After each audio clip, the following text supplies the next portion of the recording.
Et ce qui est distribué en Israël, ce journal, l'aide du ministère des Affaires étrangères, et donc ils ont préparé un petit livre comme quoi Jérusalem serait renversée et reconstruit donc Jérusalem, le temple, et donc s'ils renversaient Jérusalem, donc le dôme, le monde leur tomberait sur la tête. Il ne resterait pas un peuple qui s'appelle Israël, et là-bas il ne restera aucun pays.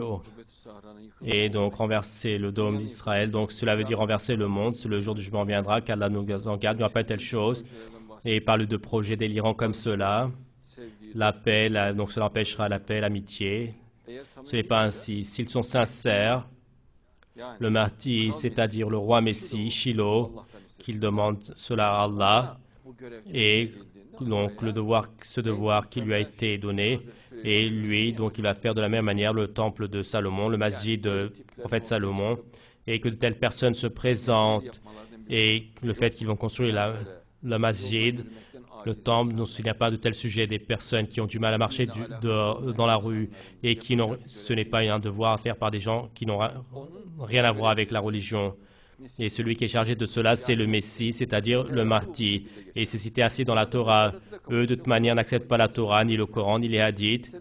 Mais toi, donc, si tu la construiras, donc la mosquée, le temple, qu'est-ce que tu feras? Donc, tu l'utiliseras en tant que musée. Est-ce que tu vas venir faire de l'adoration dans cet temple, jusque pour que cela fasse des querelles, des scandales? C'est une parole lancée comme cela, et cela ne s'y est pas. Donc, ils ne doivent pas laisser parler de personnes étranges comme cela, et leur pensées moches, ils ne doivent pas les diffuser. Les vrais religieux d'Israël, et à ceux qui diffusent donc des choses comme cela, qui ne leur donnent pas de moyens, un sujet qui est donc pour le Mahdi, s'il se présente en disant c'est moi qui vais le faire, et ceci n'apportera que la guerre et du malheur, et il n'y aura rien d'autre.